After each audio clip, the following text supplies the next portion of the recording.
Oke.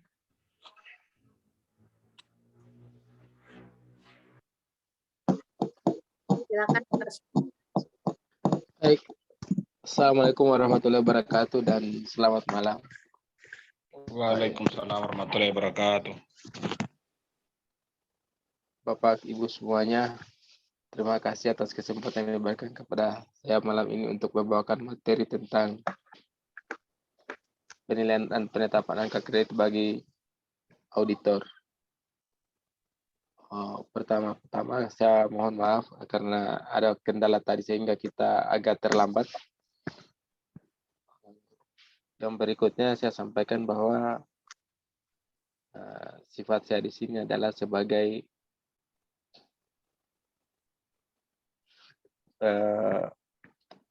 bukan sebagai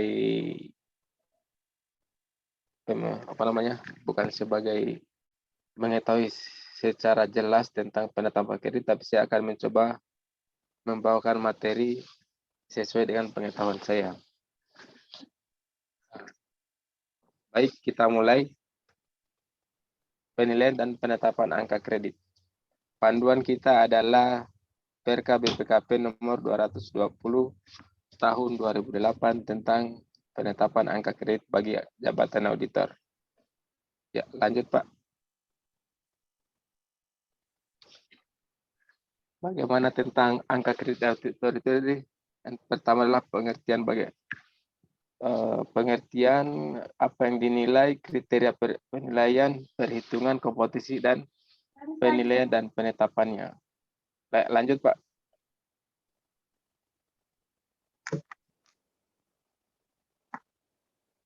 Yang dimaksud dengan angka kredit adalah satuan nilai dari tiap butir kegiatan dan atau akumulasi nilai butir-butir kegiatan yang harus dicapai oleh auditor yang merupakan penilaian prestasi kerja sebagai salah satu syarat untuk pengangkatan, kenaikan jabatan, dan atau kenaikan pangkat.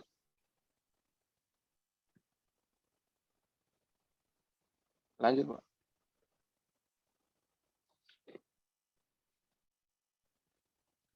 Kegiatan yang dinilai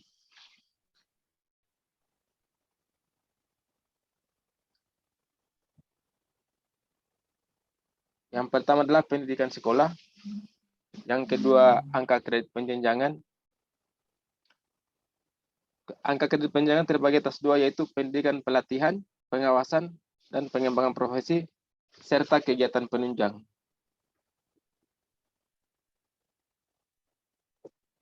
Ini adalah kegiatan utama yang dinilai. Yang pertama, pendidikan dan pelatihan terdiri atas satu, diklat pembentukan auditor ahli atau terampil.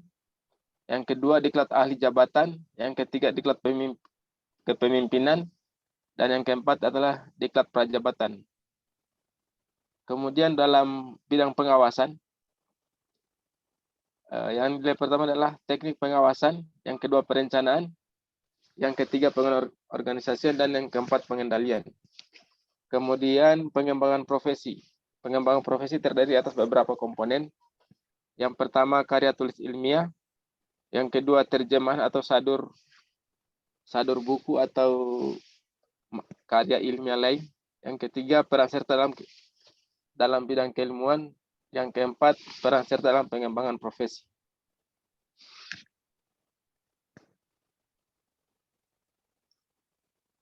Kemudian yang paling sering kita laksanakan adalah kegiatan pengawasan.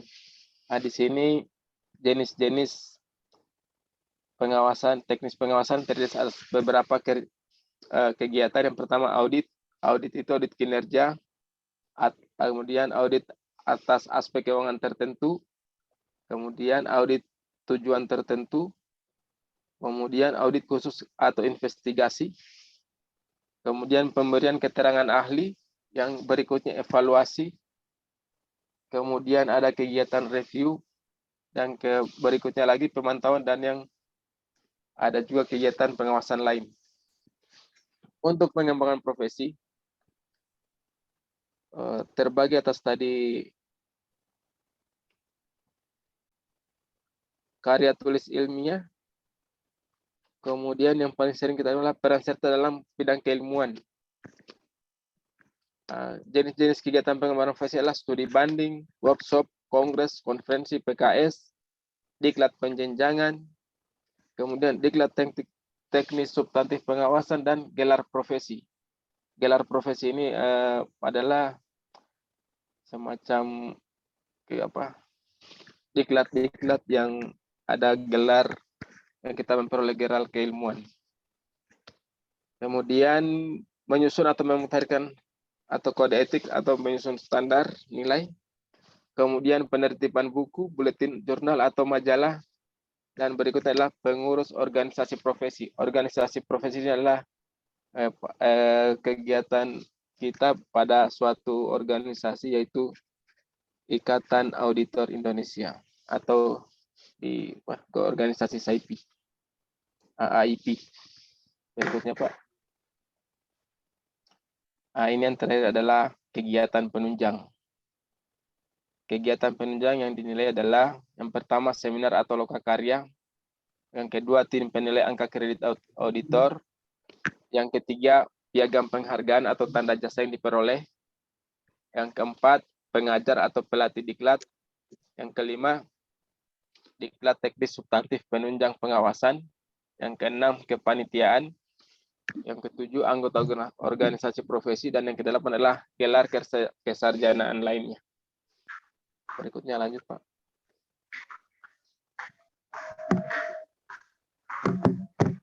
Kemudian kriteria penilaian angka kredit.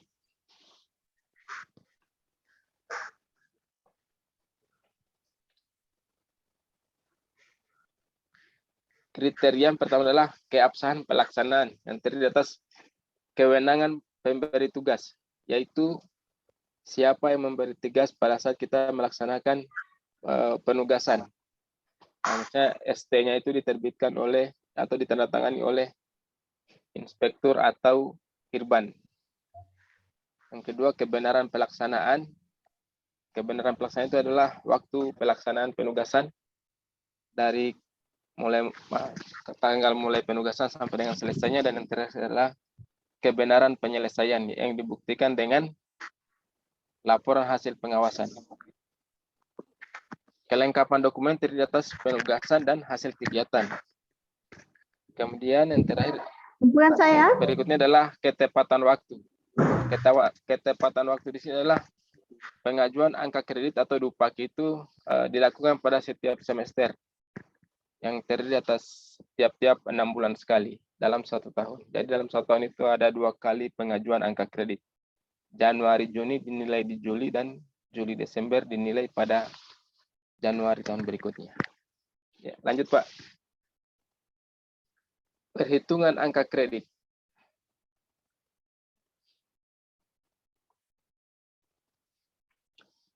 Perhitungan angka kredit untuk pendidikan sekolah yang dinilai adalah ijazah.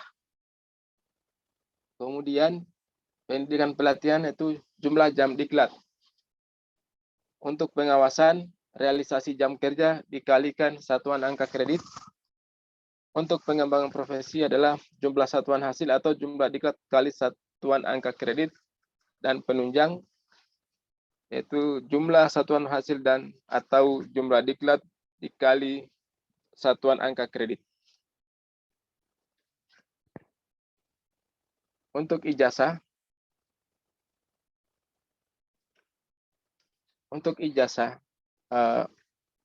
gelar kesarjanaan yang dimiliki adalah minimal diploma 3 dengan angka kredit 60. Kemudian untuk angka kredit pendidikan tingkat ahli, yaitu sarjana S1 atau diploma 4, angka kreditnya 100, dokter, apoteker atau magister S2, angka kreditnya 150, dan dokter atau S3, angka kreditnya adalah 200. Lanjut Pak. Kemudian perhitungan angka kredit auditor yang memperoleh peningkatan pendidikan ijazah. Ini untuk terampil bila dari SLTA atau dari diploma 1, kemudian memperoleh ijazah diploma 2, maka tambahan angka kreditnya adalah 15. Kemudian jika memperoleh sarjana gelar sarjana muda atau diploma 3 adalah 35. Dan jika memperoleh nilai sarjana, jasa sarjana atau diploma 4, maka angka kredit yang diperoleh adalah 75. Untuk diploma 2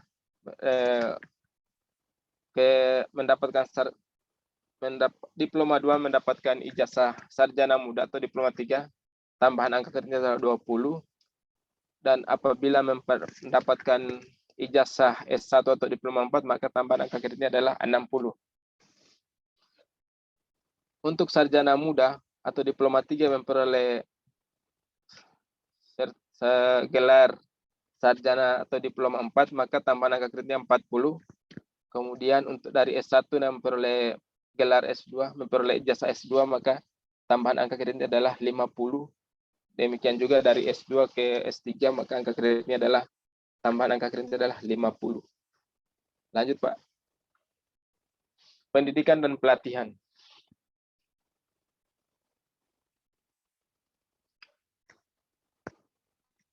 Diklat fungsional pendidikan pelatihan yang diperoleh jika jam diklatnya adalah 960 jam.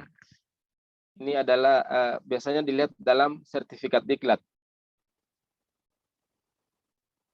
Dalam sertifikat diklat itu telah dicantumkan berapa jam, berapa lama jam yang telah kita lalui dalam pendidikan. Jika lama diklatnya 960 jam, maka angka kredit yang diperoleh adalah 15. Untuk 641 sampai dengan 960 jam, maka angka kredit yang diperoleh adalah 9.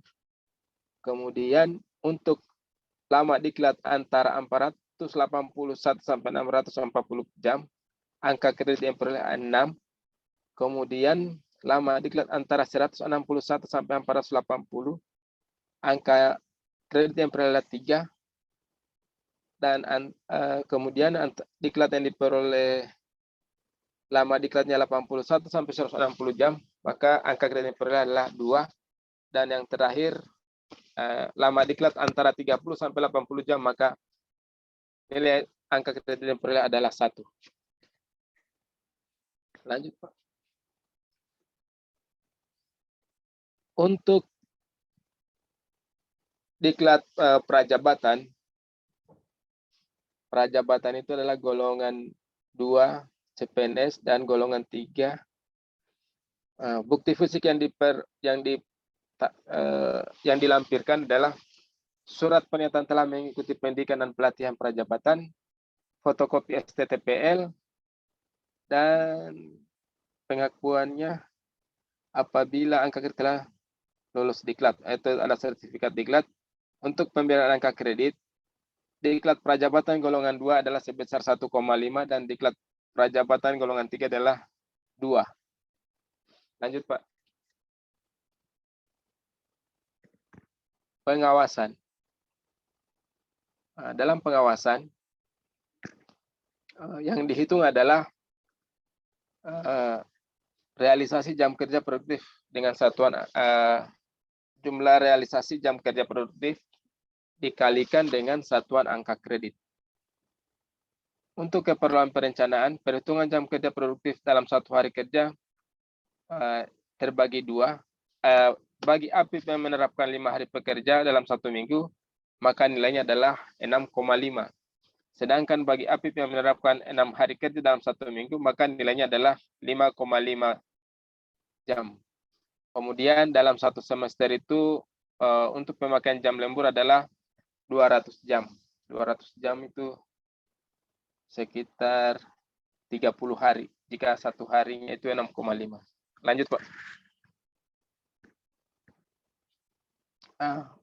Alasan lembur, karena tidak selamanya itu angka surat tugas lembur itu bisa diakui.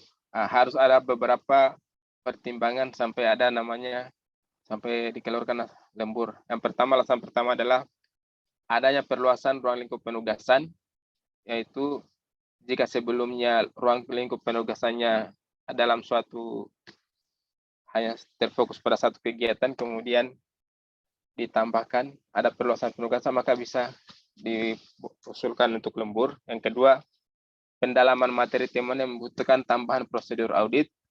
Yang ketiga, percepatan tenggat waktu penyelesaian laporan penugasan. Biasanya ini laporan yang dikejar-kejar. Supaya cepat selesai maka diperlukan lembur. Yang berikutnya adalah karakteristik lingkungan objek penugasan. Mungkin letak auditinya jauh atau agak susah dijangkau, maka itu mungkin bisa dipertimbangkan untuk lembur. Dan terakhir adalah kebijakan pimpinan unit APIP. Lanjut, Pak. Satuan angka kredit. Satuan angka kredit terampil. Untuk auditor terampil ada 3 jenjang, yaitu auditor pelaksana, dan auditor penyelia. Pengawasan untuk jam pengawasan untuk audit pelaksana adalah 0,004 bagi pengawasan umum. Kemudian untuk nilai pada saat melakukan audit investigasi atau berindikasi tindak pidana korupsi, maka nilai angka kredit bagi auditor pelaksana adalah 0,04. Kemudian untuk pelaksana lanjutan, nilai angka kreditnya adalah 0,010. Dan untuk jika melakukan audit investigasi atau TPK, maka angka kreditnya adalah 0,013. Dan yang untuk auditor terampil penyelia, jam pengawasan per jam adalah 0,020. Dan jika melakukan investigasi, maka nilainya adalah 0,025. Lanjut, Pak. Auditor ahli. Untuk jenjang jabatan, ini adalah sesuai dengan kedudukan dalam tim. Untuk auditor pertama, angka kreditnya adalah 0,01. Jika melakukan audit investigasi, nilai angka kreditnya adalah 0,013. dan jika memberikan keterangan ahli di persidangan, maka nilai angka kreditnya adalah 0,2. Kemudian untuk auditor muda, jumlah angka kredit per pengawasan per jam adalah 0,02. Kemudian jika melakukan investigasi, nilai angka kredit adalah 0,025. Dan jika memberikan keterangan ahli di persidangan, maka nilai angka kreditnya adalah 0,4. Berikutnya auditor media. Nilai angka kredit per pengawasan adalah 0,03.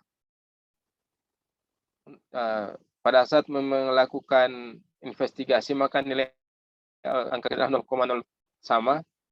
Kemudian jika memberikan keterangan ahli, maka nilai angka kredit adalah 0,6. Untuk auditor utama, nilai angka kreditnya adalah 0,04. Pada saat melakukan investigasi atau audit yang berindikasi tindak pidana korupsi, maka nilai angka kreditnya 0,04. Dan untuk pemberian keterangan ahli bagi auditor utama adalah 0,8. Lanjut, Pak. Tugas limpah. Tugas limpah apabila pada suatu unit kerja tidak terdapat auditor yang sesuai dengan jenjang jabatannya untuk melaksanakan kegiatan tertentu, auditor lain yang berada satu tingkat di atas atau satu tingkat di bawah jenjang jabatannya dapat melakukan kegiatan tersebut. Yang dimaksud satu tingkat di atas atau di bawah jenjang jabatan adalah dalam jabatan sehubungan dalam peran dalam tim mandiri. Lanjut, Pak.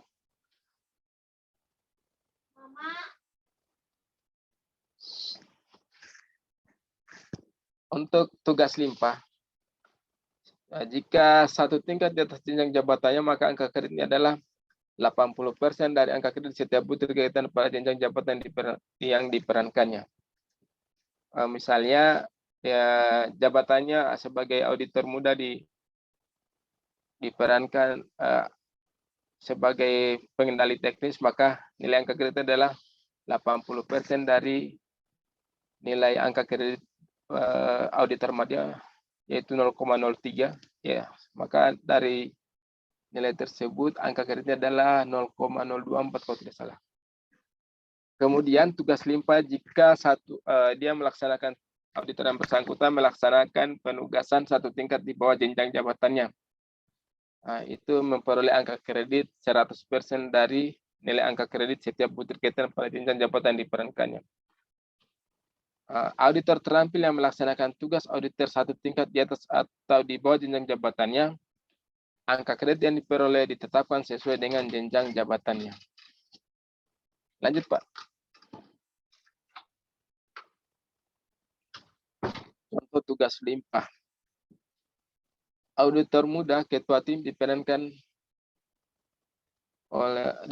anggota tim. Tarif angka kredit per jamnya 0,02, tarif angka kreditnya ke atas ini seharusnya anggota diperankan oleh Dalnis ini seharusnya dia mendapatkan 0,024, ke bawahnya 0,01. Kemudian auditor pertama, jika dia memerankan sebagai ketua tim, maka nilai angka kreditnya, maaf Bapak Ibu, yang ini agak, untuk auditor pertama, jika dia memerankan sebagai ketua tim, maka nilai angka kredit adalah 80% kali 0,02, sama dengan 0,016. Ini agak saya tadi, auditor muda jika memerankan sebagai Dalnis, maka seharusnya di sini adalah 80% kali 0,03. Ini ada kesalahan ini, Pak. Mundi makanya. Lanjut, Pak.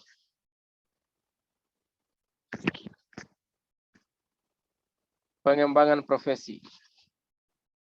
Pengembangan profesi pengawasan adalah kegiatan yang bertujuan untuk mempertahankan dan meningkatkan pengetahuan, keahlian, dan sikap perilaku auditor dalam melaksanakan tugas-tugas pengawasan melalui peningkatan, pengembangan, penemuan, dan inovasi di bidang keilmuan, standar dan kode etik, buletin profesi, serta organisasi profesi pengawasan.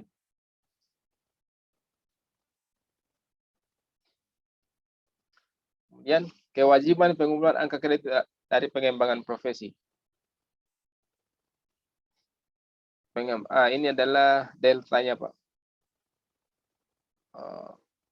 Untuk pelaksana, angka kreditnya 1, narasumbernya 4, pelaksana 10. Peserta 10. Pelaksana lanjutan 2, angka kreditnya 2, narasumber kegiatan PKS-nya 8 kali, dan pesertanya 20. Penyelia, angka kredit yang dibutuhkan adalah 4. Kemudian pertama, angka kredit adalah 3. Narasumber 12, 3B 12, muda 8, 32 peserta 8. Madya 15 dan utama adalah 30. Ini jenjang untuk perolehan angka kredit. Lanjut, Pak. Jenis-jenis kegiatan pengembangan profesi. Yang pertama adalah pembuatan karya ilmiah atau karya tulis di bidang pengawasan. Yang kedua, menerjemahkan atau menyadur buku dan bahan-bahan di bidang pengawasan. Yang ketiga, berperan serta dalam pengembangan profesi di bidang keilmuan pengawasan. Dan keempat, berperan serta dalam kegiatan pengembangan profesi di bidang standar, kode etik, buletin, dan organisasi profesi pengawasan. Ya, lanjut, Pak. Membuat karya tulis ilmiah di bidang pengawasan terdiri atas 1. Hasil pengkajian yang dipublikasikan. 2. Hasil pengkajian yang tidak dipublikasikan. 3. Tinjauan dan ulasan ilmiah yang dipublikasikan. Berikutnya, tinjauan dan ulasan ilmiah yang tidak dipublikasikan. Berikutnya lagi, tulisan ilmiah yang dipublikasikan di media massa. Kemudian, prasaran, memberikan prasaran, tinjauan, atau gagasan, atau ulasan ilmiah yang disampaikan dalam pertemuan ilmiah. Lanjut, Pak. Angka kredit penulisan karya tulis ilmiah di bidang pengawasan. Yang pertama, jenis atau karya tulis ilmiah. 1. Membuat karya tulis ilmiah hasil pengkajian di bidang pengawasan. Jika dipublikasikan oleh di internasional atau di jurnal internasional atau majalah internasional, maka nilainya peroleh adalah angka kredit yang peroleh adalah 15. Kemudian di jurnal atau di koran atau di majalah nasional nilai di buku mendapat nilai 12,5. Kemudian majalah nilai angka kredit adalah 6. Kemudian apabila tidak dipublikasikan ini atau buku yang tidak dipublikasikan atau naskah, maka yang peroleh adalah 8 dan 4. Kemudian kegiatan membuat tinjauan dan ulasan ilmiah hasil gagasan sendiri di bidang pengawasan. Dalam bentuk buku nilainya 8, dalam bentuk majalah bila diterbitkan dipublikasikan di majalah maka nilainya adalah 4.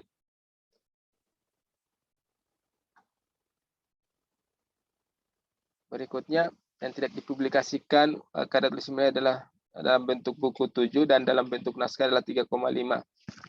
Terjemahan atau saduran di buku nilainya 7, di majalah 3,5, yang tidak dipublikasikan adalah 3 atau 1,5. Membuat tulisan ilmiah di bidang pengawasan disebarluaskan melalui media massa yang merupakan satu kesatuan sebesar 2 angka kreditnya. Kemudian membuat karya tulis ilmiah berupa prasaran, tinjauan, gagasan, atau ulasan ilmiah yang disampaikan dalam pertemuan ilmiah atau inisiatif sendiri sebesar 2,5. Lanjut, Pak. Penulisan karya tulis atau karya ilmiah di bidang pengawasan. Apabila auditor yang secara bersama-sama membuat karya tulis ilmiah di bidang pengawasan diberikan angka kredit dengan ketentuan sebagai berikut. Jika terdiri atas 2 orang penulis, maka penulis utama mendapatkan 60% dan penulis yang kedua adalah 40%. Jika terdiri atas 3 orang penulis, maka penulis utama mendapatkan 50%, pembantu penulis masing-masing mendapatkan 25%. Jika terdiri atas 4 orang penulis, maka penulis utama mendapatkan 40%, dan yang 3 orang yang lainnya mendapatkan 20%. Jumlah penulis pembantu paling banyak 3 orang. Ketentuan lebih lanjut mengenai kriteria bidang pedoman, penulisan, publikasi, dan pengujian karya tulis ilmiah diatur oleh instansi pembina.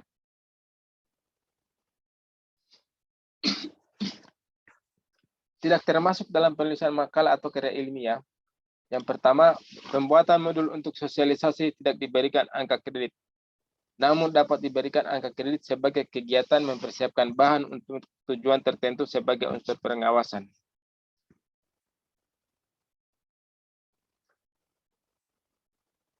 Berikutnya, penyusunan makalah dalam masa pendidikan formal tidak dapat diberikan angka kredit karena merupakan rangkaian dalam proses ijazah atau gelar akademik yang angka kreditnya satu kesatuan dengan pemberian angka kredit ijazah atau gelar akademik. Lanjut, Pak. Angka kredit penulisan karya tulis atau karya ilmiah di bidang pengawasan. Yang pertama, melakukan studi banding di bidang pengawasan, angka kreditnya adalah 0,5 per kegiatan. Yang kedua, menjadi narasumber, penyaji, pemerasaran, moderator di bidang pengawasan per kegiatan. Untuk kegiatan konferensi dan kongres, angka kredit adalah 1, workshop 0,75, PKS mendapatkan 0,25. Menjadi peserta per kegiatan, konferensi dan kongres 0,5, workshop 0,25, dan PKS 0,1. Mengikuti diklat fungsional penjenjangan dan teknik substantif pengawasan per jam diklat adalah 0,015. Jadi untuk diklat fungsional penjenjangan biasanya kita masih masukkan di angka kredit pada pendidikan dan pelatihan. Ternyata diklat fungsional penjenjangan itu masuk pada kegiatan pengembangan profesi. Ya, lanjut, Pak. Angka kredit pengembangan profesi bidang standar, kode etik, buletin, dan organisasi profesi pengawasan. Kegiatannya adalah kegiatan memperoleh gelar profesi pengawasan bersertifikat itu 3,5. Gelar profesi pengawasan ini terdiri atas CGAA, CGCAE, CFRA, CRMO, dan gelar-gelar yang lain yang di bidang pengawasan, maka angka kreditnya adalah bersertifikat itu 3,5. Kemudian melaksanakan penyuluhan standar profesi dan kode etik per kegiatan adalah 0,25. Berperan aktif dalam penertiban di bidang pengawasan sebagai pengurus, redaktur, atau editor per tahun. Pada kegiatan internasional adalah angka kredit H2, untuk nasional 1,5, dan untuk daerah adalah 1. Berikutnya, berperan aktif sebagai pengurus atau Dewan Kehormatan Organisasi Profesi setiap tahun. Untuk internasional 2, nasional 1,5, dan daerah adalah 1. Lanjut, Pak. Penunjang. Angka kredit pada kegiatan penunjang terdiri atas seminar sebagai pemerasaran, moderator, atau peserta. Angka kreditnya 3 jika sebagai pemerasaran, ini berlaku untuk semua jenjang, baik muda, madya, dan pertama. Moderator 2, dan peserta adalah 1. Sebagai anggota tim penilai angka kredit, untuk setiap PAK, itu setiap auditor, setiap itu 0,04 pada setiap pengajuan dupak masing-masing auditor. Kemudian, memperoleh tanda jasa Satya Lencana Karya Sastra. Untuk karya jasa Satya Lencana 30 tahun, maka angka kredit adalah 3, 20 tahun angka kredit adalah 2, dan untuk Satya Lencana 10 tahun, maka kredit yang diperoleh adalah 1. Untuk berikutnya adalah memperoleh tanda jasa lainnya. Tingkat 1 nilainya 3, tingkat 2, 2, dan tingkat 3 adalah 1. Lanjut, Pak. Kegiatan mengajar diklat, untuk angka kredit yang berada 0,038 setiap jam mengajar. Diklat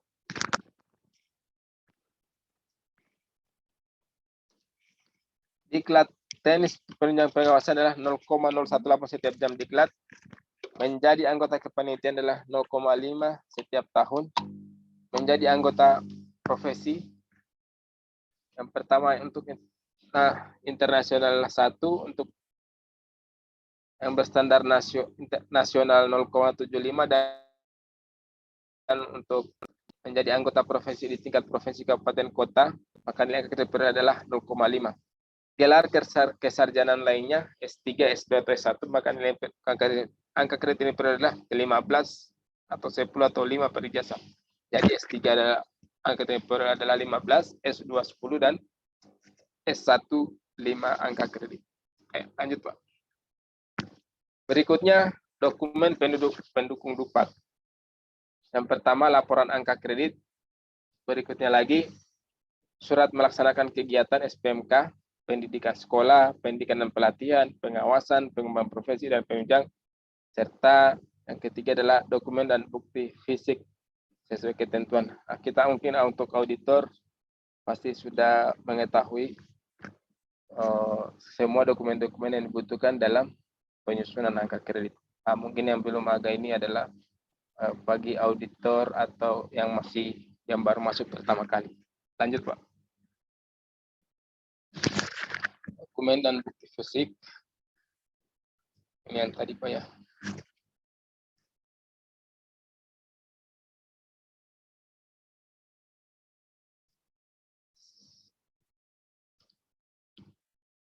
Pengawasan, SPMK, surat tugas dan dokumen penugasan lainnya, laporan rekapitulasi penugasan atau jam penugasan pengawasan, surat keterangan lembur apabila menggunakan jam lembur, dan dokumen hasil kegiatan.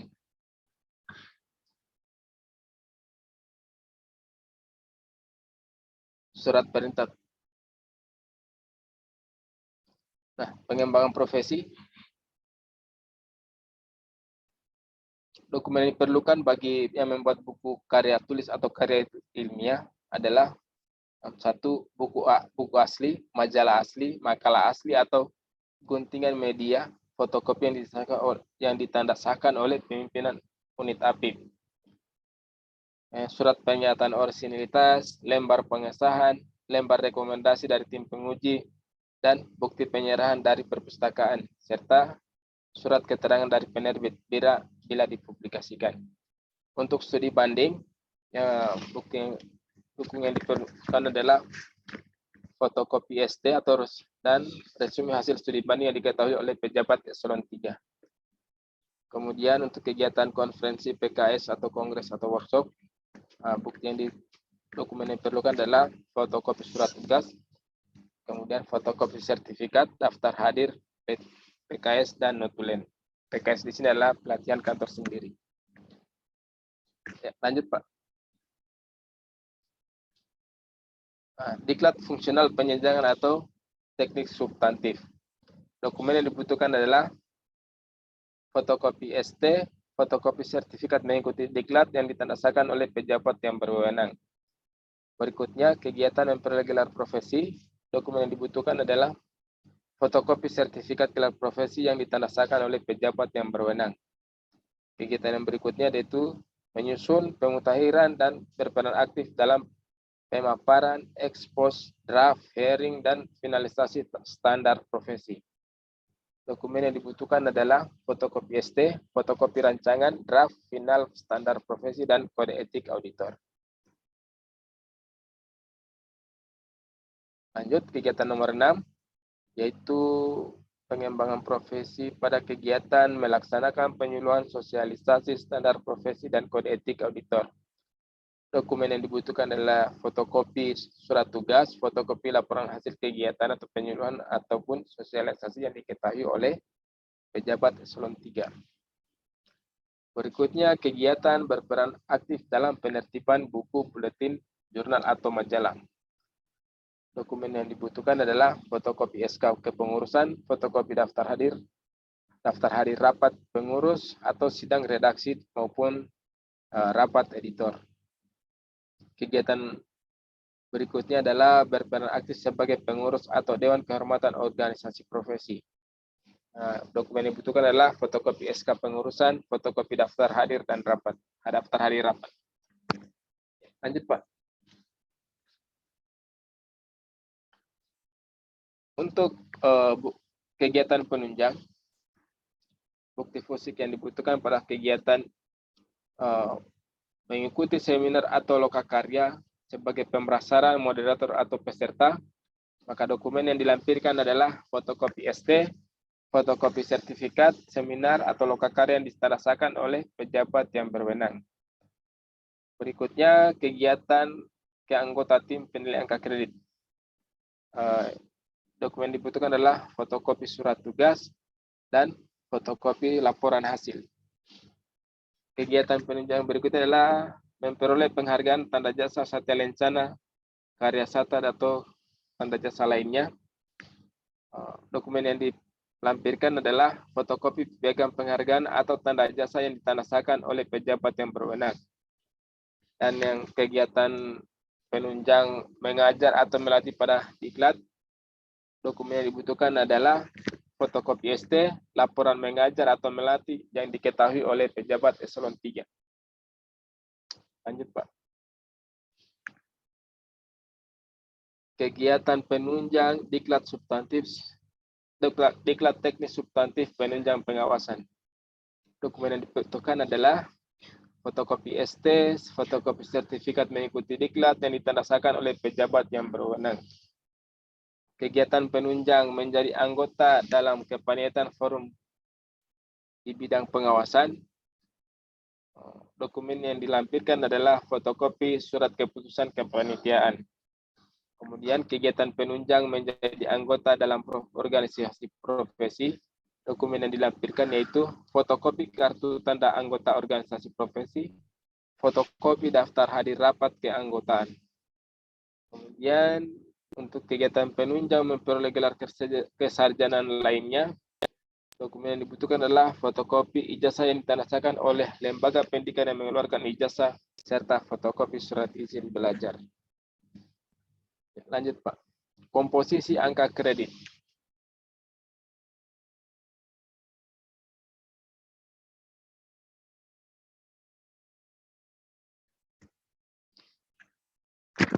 komposisi angka kredit terdiri atas dua unsur. Yang pertama, pendidikan sekolah. Yang kedua, angka kredit penjenjangan. Untuk angka kredit penjenjangan, unsur angka kredit penjenjangan terdiri atas 3 subunsur.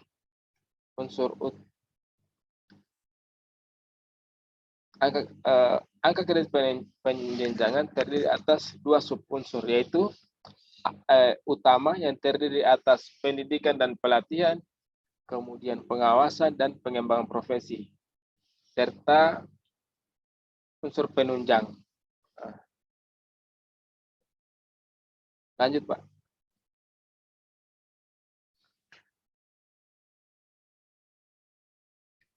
Ini komposisi jumlah angka kredit minimal untuk kenaikan jabatan dan pangkat auditor, tingkat ahli pendidikan S1 dan D4. Presentase untuk utama adalah 80% dan penunjang adalah 20%, sehingga totalnya adalah 100%. Kita contohkan di sini. Untuk auditor pertama dengan pangkat 3A, pendidikan sekolah ijazah itu adalah 100. Untuk nilai minimal kegiatan pengawasan 37, pengembangan profesi 3, jumlahnya 40. Kemudian untuk penunjang jumlahnya 10. Totalnya adalah 50 dan total jumlahnya adalah 150.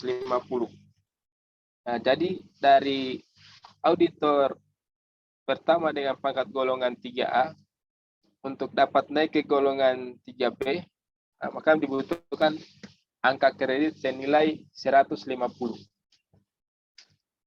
Sama halnya juga dengan untuk auditor pertama pangkat 3B, untuk naik pada jenjang auditor muda pangkat 3C, maka angka kredit yang dibutuhkan adalah 200. Dari golongan 3C ke 3D, nilai angka kredit yang dibutuhkan adalah 300. Dan untuk dari golongan 3D ke 4A, nilai angka kredit yang dibutuhkan adalah 400. Untuk Madya 4A ke 4B adalah 550. Dari 4B ke 4C 700 dan ke auditor utama adalah 1050. Ya, lanjut, Pak.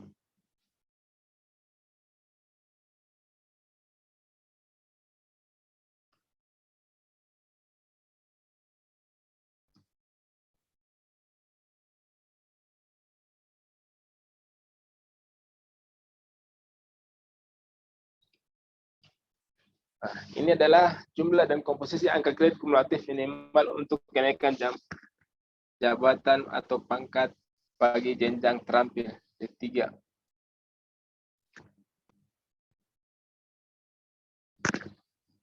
D3 ini tetap nilai angka ini, Pak. Bapak Ibu sekalian, ini nilai angka kumulatif angka kredit yang diperlukan untuk kenaikan jabatan auditor terampil. Nah, dari 2D ke 3 adalah 180, dari 3A ke 3B 100. Nah, ini dari 3A ke 3B 150, dari 3B ke 3C, dari 3B ke 3C 150, dari 3C ke 3D 200. Ya, lanjut, Pak. Penilaian dan penetapan angka kredit.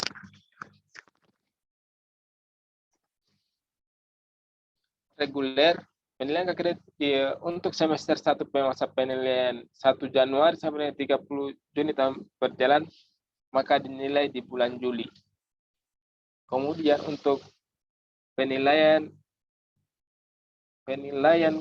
kegiatan 1 Juli sampai 31 Desember tahun yang lalu, maka dinilai di Januari.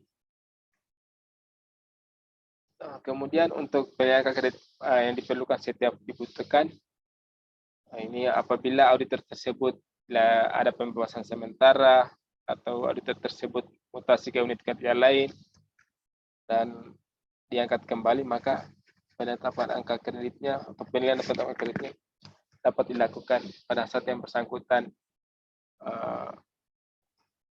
berhenti atau melakukan mutasi ataupun diangkat kembali sebagai auditor. Lanjut, Pak.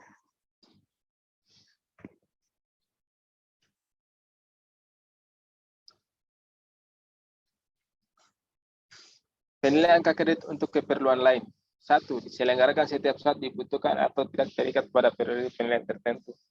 Yang kedua, periode yang dinilai adalah kegiatan mulai dari periode penilaian sebelumnya yang telah dinilai sampai dengan batas waktu kegiatan pengawasan terakhir selesai.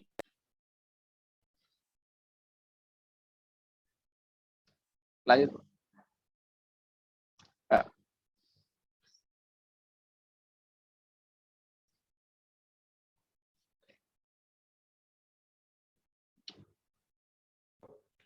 Cukup, Pak. Ya, cukup, Pak. Nah, mungkin demikian saja komposisi penilaian kredit yang saya sampaikan. Ini sudah ada beberapa pertanyaan atau mungkin ada yang mau ditanyakan, kami persilakan. Ya, baik. Terima kasih narasumber kita, yaitu Bapak Pak Suhani, selaku narasumber malam ini. Baik, Pak, di sini sudah ada beberapa pertanyaan di kolom chat. Ya. Mungkin langsung saja saya tanyakan, mohon maaf, mungkin langsung saja saya bacakan dari pertanyaan pertama. Ya. Pertama, ini ada dari Ibu Yulian Ibura. Pertanyaan pertama itu, bagaimana caranya proses kenaikan jabatan ke auditor utama? Yang kedua, SK jabatan auditor utama diterbitkan oleh siapa? Itu, Pak. Ya, baik. Saya akan mencoba menjawab. Bagaimana cara proses kenaikan jabatan ke auditor utama? Sebelumnya saya jelaskan, saya sampaikan bahwa penilaian angka kredit auditor itu ada dua tim penilai. Jika auditor dari auditor ahli pertama sampai dengan auditor madya golongan 4B, maka penilaian angka kreditnya adalah dilakukan di instansi yang bersangkutan, yaitu di inspektorat masing-masing. Kemudian untuk penilaian angka kredit bagi auditor madya golongan 4B dan yang ke atasnya, penilaian angka kredit dilakukan oleh Puspin BPKP di tim pusat.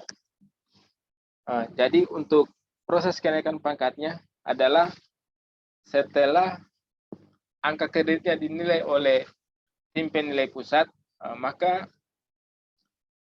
nilai angka kreditnya bila telah memenuhi syarat untuk SK ditetapkan sebagai untuk naik ke jenjang jabatan yang lebih tinggi, yaitu ke auditor utama, maka SK yang menetapkan itu auditor utama itu pangkat golongannya adalah golongan 4D dan 4E. Kita ketahui mungkin itu adalah, kalau tidak salah, karena untuk golongan 4A, 4B itu sampai dengan 4C yang menetapkan adalah gubernur, maka kalau tidak salah, ini mungkin kalau tidak salah ya, untuk auditor utama, maka kalau tidak itu ditetapkan oleh, kalau tidak salah, presiden kalau tidak salah itu, karena dia golongannya golongan utama, golongan 4D dan 4E. Mungkin jika tidak jelas, Pak, nanti saya coba cari informasi kembali, nanti kami sampaikan kembali siapa yang menilai, siapa menerbitkan SK jabatan auditor utama. Kalau tidak salah itu presiden atau di instansi pusat. Mungkin itu saja saya coba. Ya, baik, Pak. Terima kasih, Pak. Untuk kedua pertanyaan Ibu Yulian Ibura sudah terjawab, namun untuk lebih jelasnya mungkin nanti akan informasikan. Ya, lagi untuk dari narasumber. Baik, selanjutnya Pak, kita ke pertanyaan kedua dari Ibu Sri Indrayani dari Inspektorat Kampar. Ya.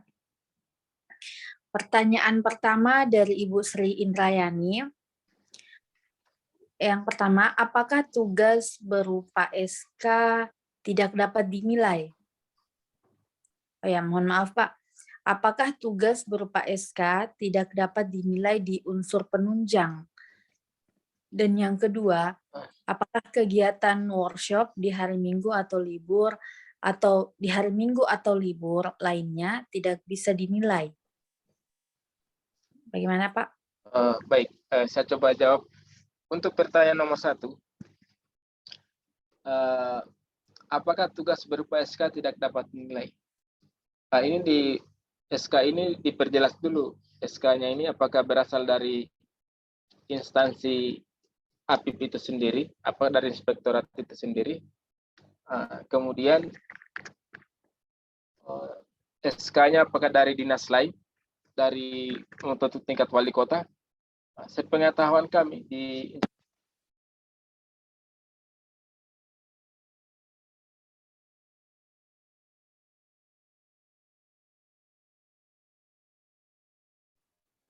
Ya, mohon maaf Pak, audionya Pak. jelas kedengaran? Ya, ya Pak sudah kedengaran. Ya. SK itu biasanya masuk pada kegiatan unsur penunjang.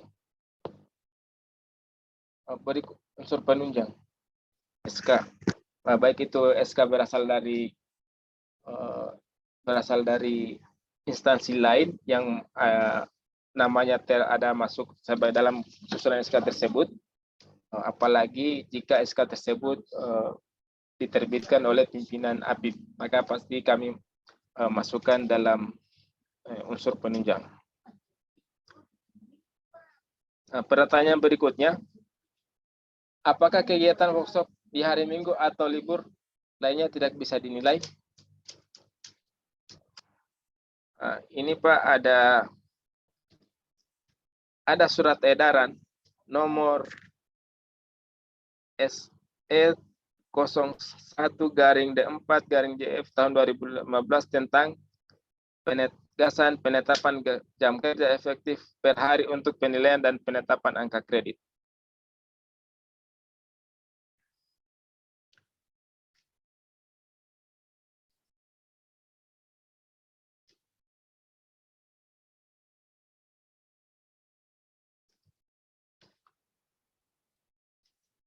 Untuk kegiatan workshop yang dilakukan di hari Minggu atau libur lainnya,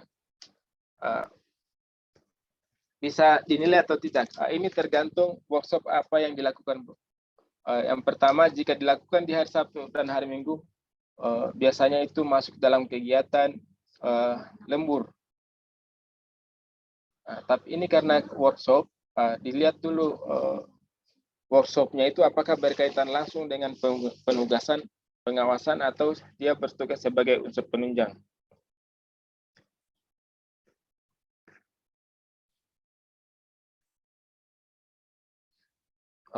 Untuk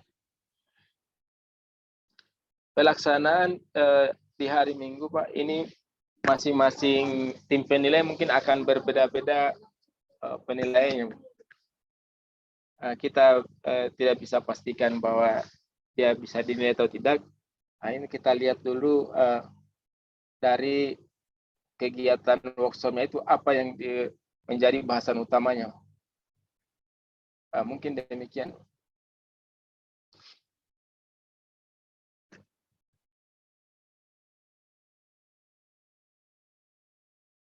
Halo?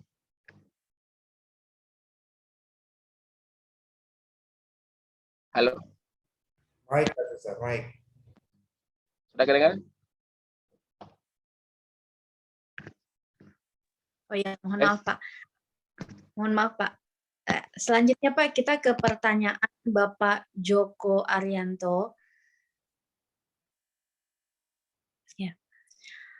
Apakah setiap pengajuan angka kredit tiap semesternya harus mencantumkan semua kegiatan yang menjadi kriteria penilaian, yaitu 5 kriteria. Dan yang kedua, bagaimana kalau hanya mampu mengumpulkan 1 atau 2 kegiatan saja tiap semesternya? Silakan, Pak.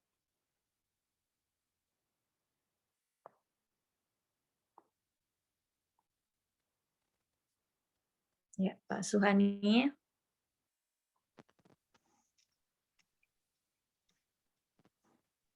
Tes. Ya, baik, Pak. Kedengaran, Pak.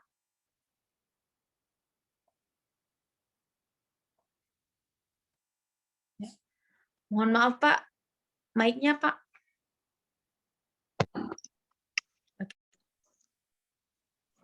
Oke, Bisa? kedengaran, Pak. Sudah ke? Ya, kedengaran, Pak. Sudah bisa kedengaran? Kedengaran, Pak. Iya, iya. Untuk kriteria penilaian tadi itu melampirkan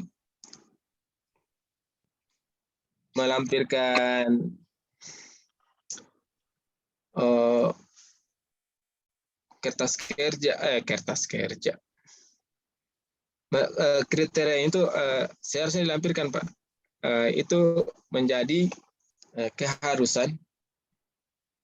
Kriteria-kriteria itu mulai dari jam pengawasan, surat tugas, naskah hasil, jam penugasan. Itu kalau kami, Pak, wajib dilampirkan. Karena jika ada yang kurang, maka nilai pengajuannya kami bisa tidak nilai atau kami minta agar dokumennya dilengkapi supaya agar dapat dinilai. Kemudian pertanyaan kedua apa tadi, Pak? Bagaimana kalau hanya mampu mengumpulkan 1 atau 2 kegiatan saja tiap semesternya, Pak? Ini 2 kegiatan ini apakah dia hanya 2 penugasan saja atau bagaimana?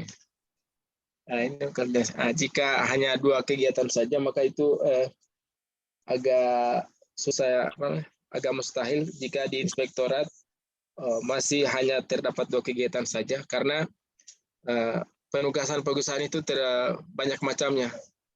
Ada audit, review, monitoring, pengawasan. Maka agak mustahil kalau kita hanya dapat paling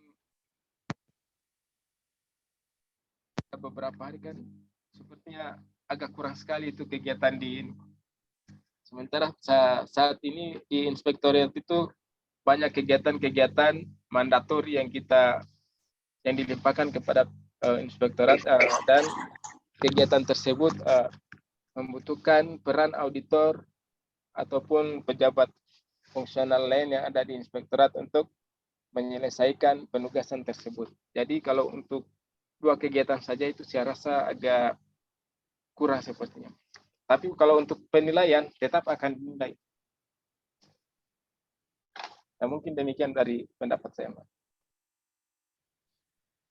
Baik, Pak. Terima kasih, Pak. Itu untuk jawaban dari pertanyaan Bapak Joko Arianto. Selanjutnya, Pak, kita ke pertanyaan Bapak Pahala Marojoan. Bisakah auditor bertugas untuk menyelidiki dan menyidik, Pak?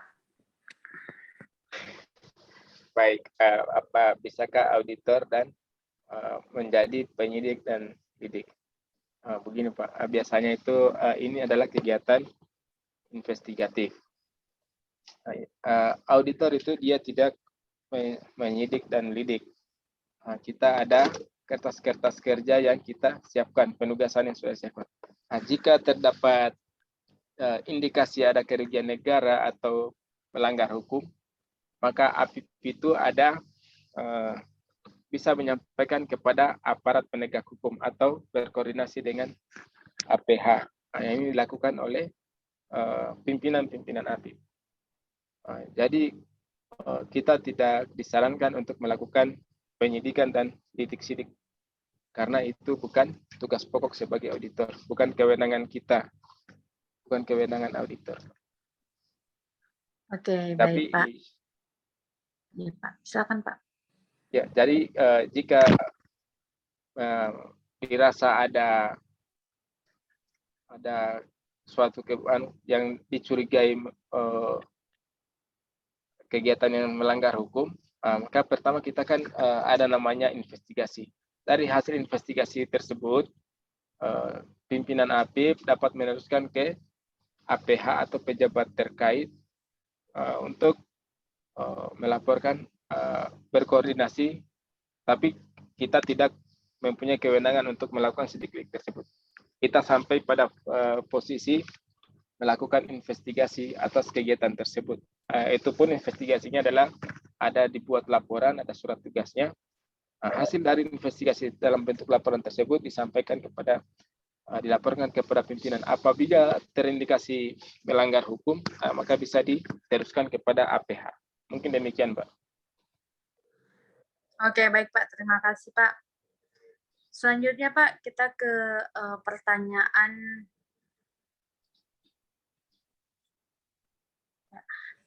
Bapak Herman. Ya. Untuk kegiatan lembur pada hari Sabtu dan Minggu yang dilaksanakan di kantor sendiri yang dilampirkan surat keterangan lembur dari inspektur, apakah dapat dinilai angketnya, Pak? Ya, ini bisa, Mbak. Nah, ini bisa dinilai sudah ada ST, dan kita tinggal melampirkan saja surat lembur dan jam penugasan lemburnya, Pak. Jadi ini bisa dinilai. Oke, itu untuk Pak Herman. Jadi untuk pertanyaan ini bisa dinilai ya Pak, nanti dilampirkan keterangan lembur dari inspektur. Ya Pak. Ya, baik. Ya. Pertanyaan kedua Pak dari Pak Herman, untuk kenaikan jabatan dari auditor muda ke madya, berapa yang angka kredit yang harus dikumpulkan dari pengawasan, pengembangan profesi, dan penunjang? Baik, untuk total angka kredit yang dibutuhkan dalam jabatan auditor madya, itu tadi saya sudah jelaskan. Angka kredit yang dibutuhkan, total angka kreditnya adalah 400. Kemudian untuk pengembangan profesi dari 400 tersebut, nilai angka kredit pengembangan profesi adalah 15.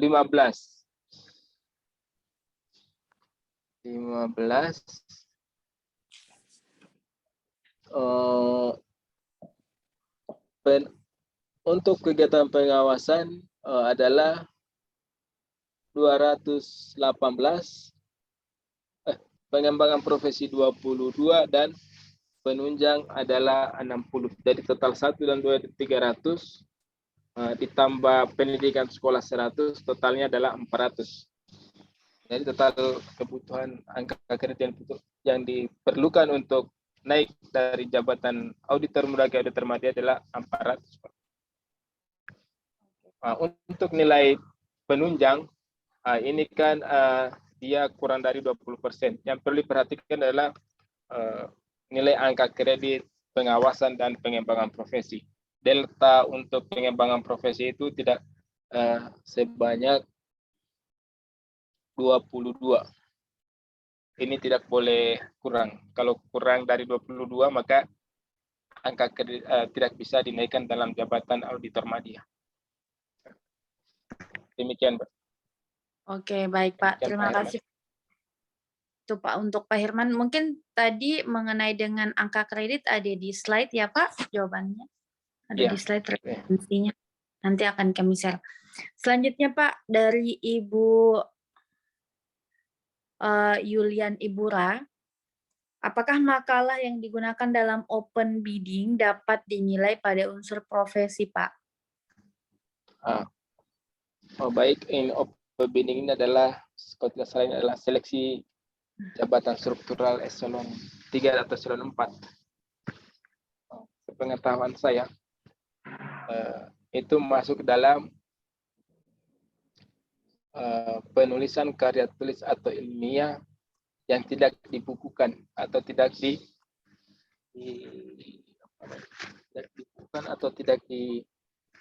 tadi saya sampaikan apa?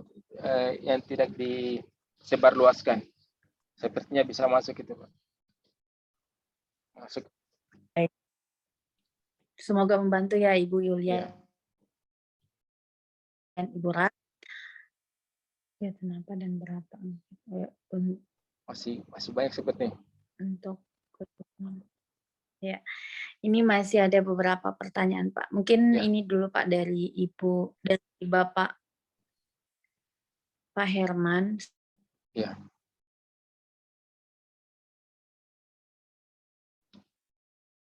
Yang ini ya, kegiatan. Halo. Sepertinya tadi sudah. Ini dia untuk kegiatan untuk apa, Pak? Untuk kegiatan BIMTEK ya.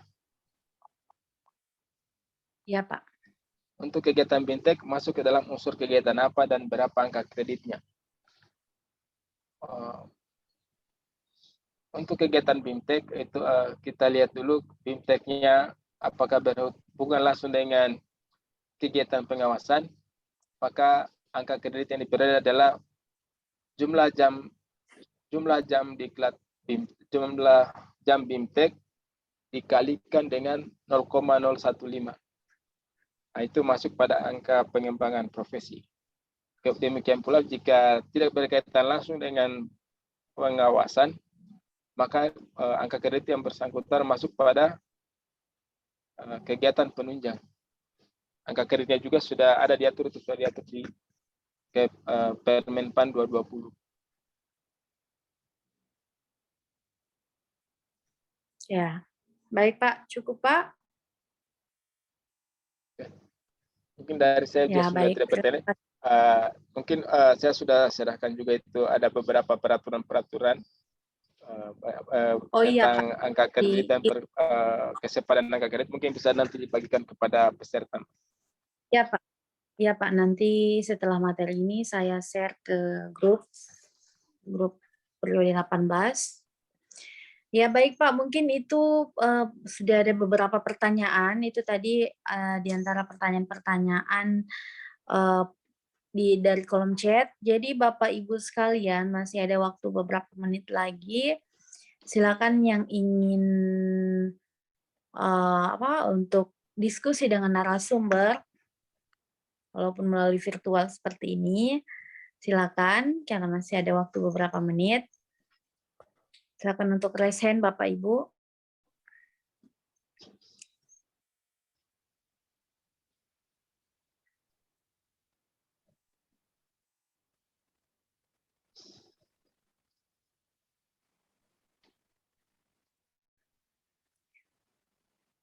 Mungkin Pak ini kita sambil menunggu peserta yang raise hand, kita kembali ke kolom chat lagi. Ada pertanyaan dari Pak Herman.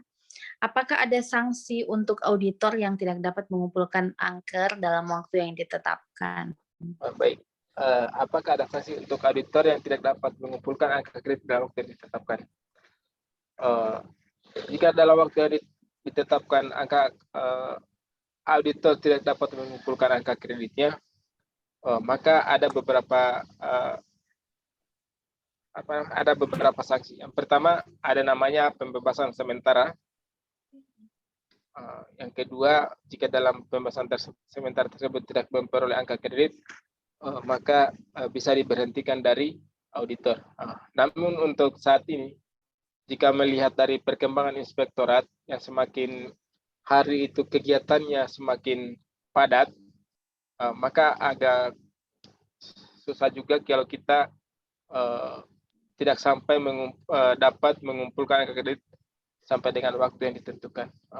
Rata-rata itu semuanya kita semuanya dapat mengumpulkan angka kredit. Malah lebih cepatlah waktunya kita dapat naik pangkat. Saya beberapa teman di kantor itu Pak, ada yang 3 tahun sudah bisa naik pangkat, dan ada malah yang 2,5 tahun sudah bisa naik pangkat Pak. Hanya sekarang kan ada kebijakan, ada penetapan jabatan fungsional auditor itu sudah ada analisis jabatannya. Mungkin di tiap inspektorat berapa komposisi auditor yang dibutuhkan, dari masing-masing itu tiap auditor, misalnya di Inspektorat A komposisi jabatan auditor Muhammadiyahnya 5, atau kemudian mudanya 15. Jika kuota telah terpenuhi, maka yang di bawahnya tidak akan naik ke jenjang berikutnya, maka yang bersangkutan tetap mengumpulkan angka kredit. Tidak ada pembatasan bahwa yang bersangkutan tidak dikenakan sanksi jika sampai dengan batas waktu tertentu angka kredit tidak mencapai. Mungkin itu bukan merupakan suatu kendala karena ada pembatasan jabatan di masing-masing inspektoratnya, Mbak. Iya, baik Pak. Jadi itu untuk jawaban dari pertanyaan Pak Herman mengenai dengan sanksi untuk auditor yang tidak dapat mengumpulkan angka kredit dalam waktu yang ditetapkan. Selanjutnya Pak, ke pertanyaan masih ke pertanyaan Pak Herman. Apakah ada batasan maksimal angka kredit dalam setiap semester? Misalnya maksimal angka kredit per semester 50.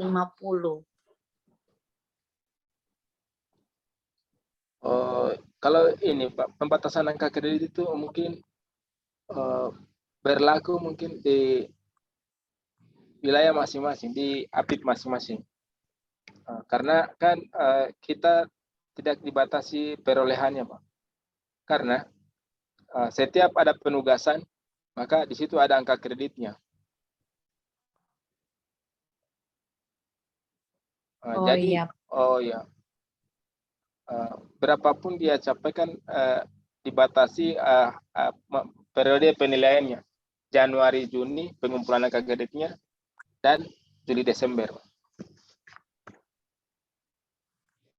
Iya Pak, baik Pak. Terima kasih. Kembali ke pertanyaan Pak Herman, Pak. Pertanyaan Pak Herman. Yang ketiga, untuk auditor pertama, apakah diperankan menjadi dalnis?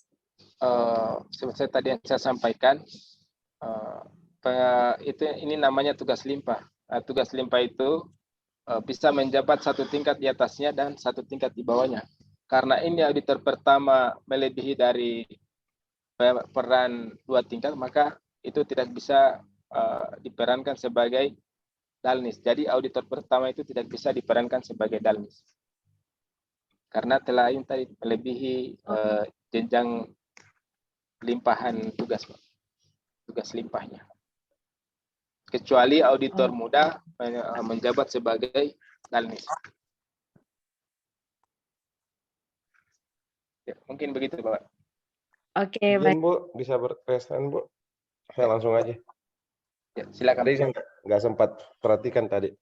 Baik, silakan, Pak. Silakan, Pak. Ya, baik, Pak. Ada beberapa sih yang masih mengganjal bagi saya. Yang pertama, Pak Mirhat, silakan Pak Mirhat. Ya, saya mau izin juga Pak, Bapak Ibu, saya nggak bisa aktifkan kamera karena bermasalah saya punya laptop. Jadi pertanyaan saya mungkin singkat saja. Yang pertama, ini terkait dengan penilaian pada profesi. Penilaian profesi ada terkait dengan tulisan. Jadi kan ada tulisan ini berbagai macam, mulai dari makalah, mulai dari sampai dengan karya tulis. Karya tulis ilmiah. Ya, karya tulis ilmiah. Bahkan sampai penulisan yang ada di website juga, gagasan juga mungkin bisa dimasukkan.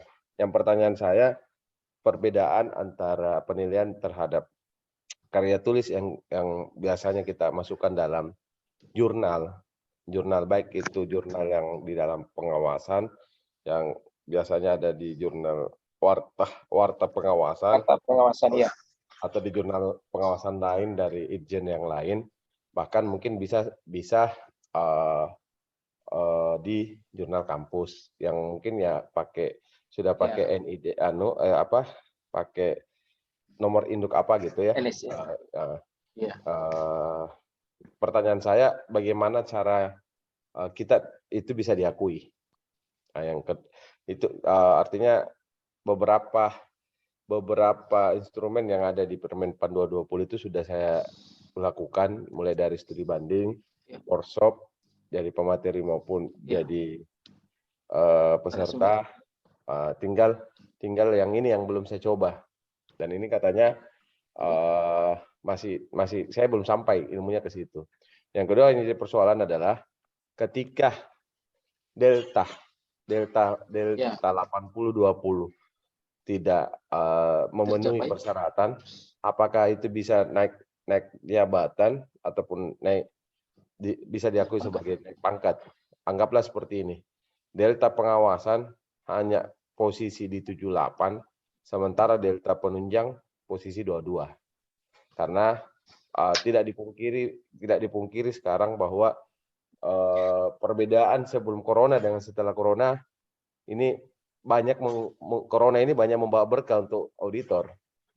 Artinya apa? Ya, dengan webinar ini kan sudah bisa menggeliat cepat naiknya. Bahkan permintaan untuk diklat pun banyak yang langsung modal angka kredit saja dengan penunjang ini sudah kita bisa langsung diklat ketua tim atau diklat Madya. Jadi itu yang mungkin yang persentase 80-20. Yang ketiga mungkin pertanyaan saya, apakah posisi Madya golongan 4A bisa diperankan sebagai pengendali mutu, sementara struktur yang ada sekarang adalah pengendali mutu ini diambil alih oleh Irban. Iya. Maksud saya, apa memang bisa? Yang kedua, yang terakhir, bagaimana tata cara perhitungan pengawasan terkait dengan auditor Madya? Karena saya jujur aja Pak, saya baru tahun semester ini diperankan jadi Madya. Madya saya sudah 1 tahun yang lalu, tapi baru dapat pemeranan ya, karena itu pun butuh kajian yang sangat-sangat melejit dengan senior di atas saya, bahkan sampai ya dibilang perdebatan besar.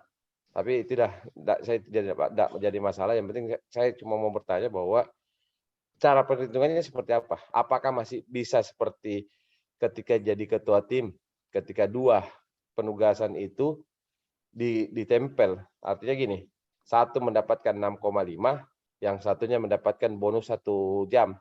Jadi efektivitasnya 7,5 jam per hari. Ataukah dalam paralel 2 surat tugas, 2 tim yang kita kendalikan dengan jadwal yang sama, anggaplah tanggal 1 sampai tanggal 10, dua-duanya tanggal 1 tanggal 10 dengan estimasi 10 hari, apakah ini dinilai cuma 6 jam saja dengan perhitungannya tanggal 1 sampai tanggal 5 di tim 1, tanggal 6 sampai tanggal 10 di tim 2. Mungkin seperti itu, Pak. Baik, Pak. Cukup, Pak? Cukup, Pak. Terlalu banyak nanti saya pusing. Saja Pak. Ya, baik. Saya coba jawab dulu tadi pertanyaan yang pertama tentang apa tadi, Pak ya? Tentang jurnal ilmiah, Pak. Jurnal ilmiah ya, ini ada bukti fisik ya, Pak ya? Atau prosedur penilaiannya? Prosedur penilaiannya seperti apa, mekanismenya seperti apa, dan berapa nilainya. Artinya saya punya jurnal, saya sementara mau menulis jurnal, konsepnya sudah ada. Tinggal medianya juga sudah ada. Saya pakai media kampus yang pakai apa ya? Ada lisensinya gitu. Ya, baik, Pak. Untuk jurnal, bukti fisik yang setelah kita sampai bila jurnal itu telah terbit, Pak,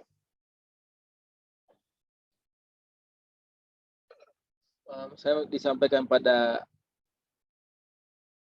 ini tadi sampai saya itu yang diakui oleh bila disampaikan pada suatu organisasi atau badan ilmiah setingkat pusat penelitian dan pengembangan atau lembaga eselon 2 atau lebih tinggi, atau oleh organisasi profesi ilmiah atau oleh media massa, bukti fisik yang diperlukan adalah majalah asli atau fotokopi pemuatan dalam majalah atau yang disahkan oleh kepala pimpinan unit APIP. Mungkin jika kita jurnalnya itu adalah jurnal dalam bentuk diterbit, mungkin kita bisa, jika dalam bentuk online, maka mungkin bisa kita screenshot. Kemudian bukti itu ditandatangani oleh jurnal tersebut, mungkin dibuat pernyataan, surat keterangan atau sejenisnya, yang ditandatangani oleh pimpinan atau di inspektur, yang ditandatangani oleh inspektur. Kemudian karya ilmiah ditekan dalam bentuk itu, nilainya itu Pak tadi saya sudah sebutkan, jurnalnya itu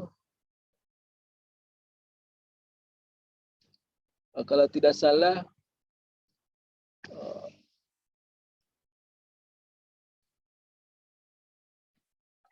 di sini ada 4. Nilainya bisa mungkin 4. Kalau tidak salah nilainya ini 4, Pak. Nanti saya coba kembali, Pak. Di slide tadi saya sudah sampaikan itu. Mungkin begitu, Pak. Pertanyaan berikutnya tadi tentang, halo? Iya, Pak. Mungkin itu tadi, Pak, yang tentang jurnal tadi, Pak. Itu tidak izin Pak, apakah yang saya pernah baca, saya tidak tahu peraturan BPKP nomor berapa, terkait dengan jurnal ilmiah itu hampir sama dengan ujian kayak apa ya, ujian meja gitu. Jadi dibentuk tim penilai, nanti yang bersangkutan presentasi, setelah itu habis itu baru kita dinilai.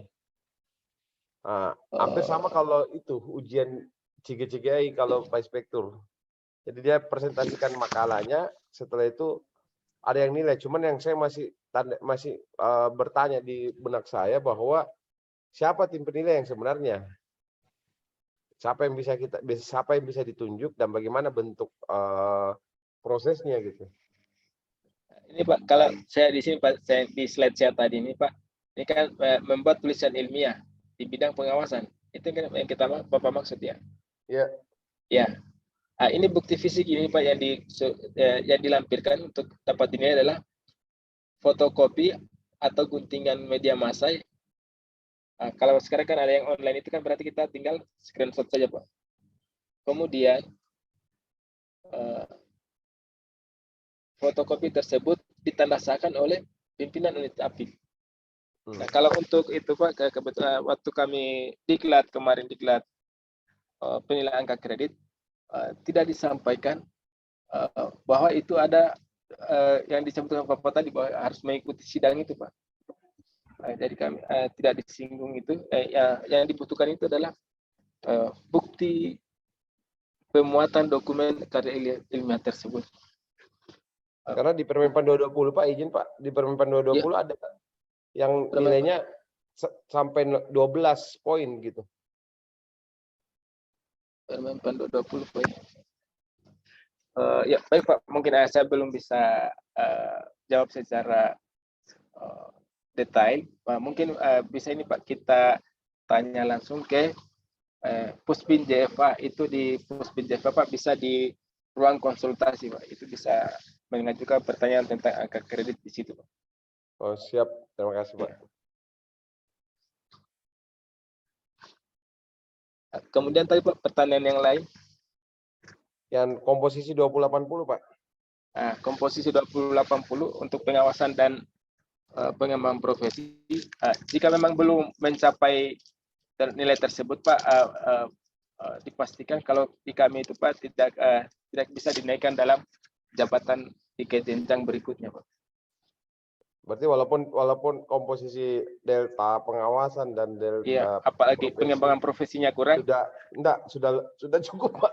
Oh, kalau sudah cukup Pak, sudah lebih itu Maksud saya bisa gini, Pak. naik Pak. Deltanya sudah cukup, cuman Iya. kan artinya kayak gini. Yang saya pahami, mudah-mudahan tidak keliru, Pak ya. Iya. Kebutuhan untuk naik pangkat kan ada beberapa. Yang pertama kan delta terhadap pengawasan, Pengawasan dan pengembangan delta profesi. dengan pengembangan profesi, dan yang Delta ketiga adalah penunjang. delta penunjang. Setelah dari delta itu terpenuhi, ya mewajibkan lagi delta 80-20. Artinya 80-20 ini 80 pengawasan, dalam hal ini pengawasan itu termasuk 3 komponen tadi, pendidikan, pendidikan, diklat, pengawasan dan Pengawasan pengembangan profesi. Ini yang jadi permasalahan karena kemarin ada teman saya cukup bisa naik di 3D 300. Bahkan dia 320. Kelebihan 20 ini ada di penunjang. Makanya penunjang. Kelebihan 20 ini ada di penunjang sehingga presentasi delta 80-20-nya itu tadi yang saya sampaikan 78 dengan 22. 78 dengan 22 dia. Oh, berarti di pengembangan profesinya melebihi Pak. Yang kurang itu di pengawasannya. Enggak, delta pengawasan sudah lebih juga, sudah lebih dari 100 sekian ya, 150. Oh iya. Deltanya sudah lebih, cuman persoalannya penunjangnya lebih dari delta yang telah dipersyaratkan. Sehingga ketika di presentasi 80-20 sudah lebih pengawasan di 78 profesi penunjang 22.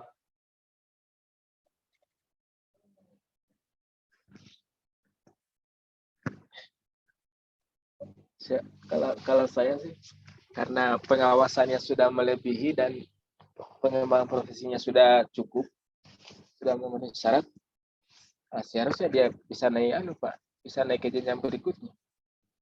Tapi mungkin itu perbedaan persepsi antara tim penilai mungkin itu Pak. Oh ya, oke Pak. Yang terakhir Pak, yang terkait peran Daltu. Peran ini apa ya? Pengendali teknis dan ketua tim. Ini Pak, apakah Daltu ke Dalnis ke Daltu? Daltu ya. Berarti Bapak di Inspektorat Kabupaten Kota Pak ya? Iya, Kabupaten Pak. Maros. Oh ya, Cak. Memang sama dengan kami Pak. Di atas kami itu di Dalnis ada Dalnis, kemudian pengendali mutu. Pengendali mutu itu diperankan oleh Irban. Nah, karena jadi kami tetap juga memerankan peran kami sebagai pengendali teknis, tapi tetap juga memantau ketua-ketua tim yang ada di bawah kami. Oke. Hanya laporannya yang ini Pak, yang jadi penilaiannya berjenjang setelah dari ketua tim kami tetap review juga, kita review laporan, kemudian dari hasil review Dalnis dilanjutkan oleh Irban dan sekretaris. Kalau itu kami di Kota Begitu. Oke. Terakhir tadi ini Pak ya, berikutnya tentang penilaian kredit media Pak. Jadi misalnya Dalnis di timnya tugasnya bersamaan Pak ya, 2 tim 1 dan tim 2 itu waktunya bersamaan, misalnya dari tanggal 1 sampai tanggal 5. Tapi surat tugasnya beda Pak ya, ada 2 surat tugas. Ada tim berbeda, Ya. Tapi harinya sama. Iya. Ya, harinya sama. Makanya jadi kalau masih berlaku enggak yang 7,5 jam? Ya, kalau untuk aktifnya melaksanakan 1 minggu 5 hari kerja, itu masih berlaku Pak, 7,5. Di tim 1 6,5 dan yang tim satunya lagi ditambahkan 1 jam.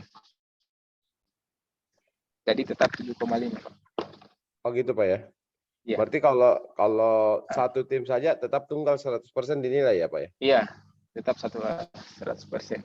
Walaupun dia ada kecuali dalam posisi madya. ya posisi media dan dia sebagai pengendali teknis. Karena kadang-kadang juga Pak, karena kita tidak pungkiri bahwa di APIP daerah itu ada 2 pejabat fungsional, auditor dan non auditor. Jadi kadang-kadang kan peran-peran ketua tim itu saling berbagi, kadang dari non auditor atau P2 itu, dan kadang pula juga dari auditor. Jadi pembagian komposisi tim itu berpengaruh pada perolehan angka kredit kita. Oke, baik Pak. Cukup Baik, ya Pak. Terima kasih banyak Pak ya. Ya. Baik Bapak, terima kasih Pak. Selanjutnya Pak, kita lanjut ke pertanyaan terakhir dari Pak Herman. Saya langsung bacakan saja 3 pertanyaan dari Pak Herman. Untuk kegiatan yang tumpang tindih, bagaimana penilaian angka kreditnya? Apakah dinilai pada hari yang sama mendapat 3 surat penugasan? Dan yang kedua, iya. Baik, saya langsung jawab dulu untuk kegiatan yang tumpang tindih. Untuk kegiatan yang tumpang tindih, jika memperoleh dalam 1 hari yang sama memperoleh 3 surat penugasan, maka yang diakui itu adalah 2 surat penugasan. Karena maksimal kita dalam 1 hari itu adalah 7,5 jam, maka untuk surat tugas pertama 6,5, dan untuk surat tugas yang kedua adalah 1 jam. Kemudian, dan untuk surat tugas yang ketiga itu tidak dinilai. Mungkin demikian. Oke, baik Pak. Terima kasih Pak. Selanjutnya yang kedua, berapa lama idealnya seorang auditor naik jabatan dari pertama ke muda ke madya, madya ke utama? Untuk idealnya seorang auditor untuk naik jabatan, itu sebetulnya tidak ada waktu yang ideal. Yang dibutuhkan adalah kecukupan angka kredit untuk naik ke jenjang berikutnya dengan catatan telah mengikuti dan lulus pada jenjang diklat penjenjangan. Jadi tidak ada waktu ideal. Semakin banyak surat tugas dan sudah ada mengikuti diklat penjenjangan, maka yang bersangkutan bisa naik ke jenjang berikutnya. Semakin mudah untuk naik ke jenjang berikutnya. Naik Ya, baik Pak. Untuk pertanyaan terakhir, untuk kegiatan MONEF, dalam surat tugas diperkenankan maksimal berapa hari Pak? Dalam surat tugas, yang mengeluarkan surat tugas itu adalah pimpinan APIP. Kemudian di sini MONEF ini kan ada namanya perencanaan. Berapa lama waktu yang dibutuhkan? Di situ kan bisa dihitung sendiri, bisa dikalkulasi. Atau saat ini sudah ada dalam program kerja, yaitu pengawasan berbasis risiko. Dari situ kita sudah bisa mengkalkulasi berapa waktu yang dibutuhkan. Mungkin semakin resikonya semakin berat, maka akan semakin lama. Demikian juga bila resiko pengawasannya yang MONEF itu tidak terlalu berat dan tidak dibutuhkan banyak anggota tim, maka mungkin waktunya juga belum bisa lebih singkat. Mungkin bisa 3 hari atau sampai dengan 5 hari. Mungkin demikian. Oke, baik Pak. Terima kasih Pak untuk sesi tanya jawabnya atau sesi diskusinya di materi malam ini. Selanjutnya Pak, karena waktu juga sudah menunjukkan di akhir kegiatan atau di akhir materi, jadi mungkin ada closing statement-nya Pak, atau sedikit ada yang disampaikan di sesi terakhir ini Pak. Ya, baik. Saya coba sampaikan bahwa tugas utama auditor adalah melakukan kegiatan-kegiatan pengawasan yang ada di instansinya masing-masing atau di dalam wilayah kerjanya. Yang kita butuhkan dalam pelaksanaan tugas kita adalah integritas kita. Bagaimana mewujudkan integritas kita dalam pengawasan, maka disitulah nilai seorang auditor akan ditentukan. Untuk angka kredit itu adalah hasil kinerja kita yang kita capai dalam 1 tahun kegiatan.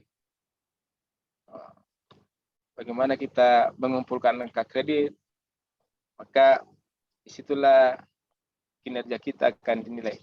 Semakin banyak beban kerja yang diberikan kepada kita, maka angka kredit kita akan semakin banyak pula.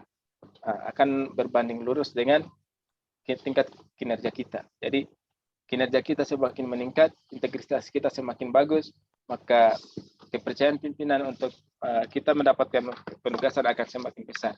Semakin banyak kepercayaan kepada pimpinan kita mendapatkan penugasan, maka angka kredit yang kita peroleh akan semakin besar pula.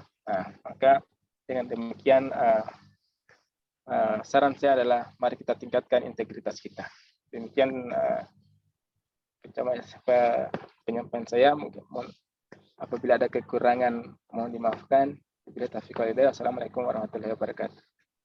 Waalaikumsalam warahmatullahi wabarakatuh. Terima kasih Pak untuk penyajian materi malam ini. Luar biasa, sangat banyak ilmu yang didapatkan ilmu baru yang didapatkan oleh peserta kita untuk malam ini. Sekali lagi terima kasih Pak. Dan terima kasih juga kepada Bapak Ibu peserta yang sudah kembali bergabung di Zoom malam ini, dan mohon maaf apabila ada kekeliruan ataupun kesalahan pada materi malam ini. Ya, baik itu Pak, cukup dari kami. Sekali lagi terima kasih Pak Suhani. Sampai jumpa atau sampai bergabung kembali di materi selanjutnya. Ya. Akhir kata kami ucapkan wassalamualaikum warahmatullahi wabarakatuh dan selamat malam. Waalaikumsalam warahmatullahi wabarakatuh. Mari kita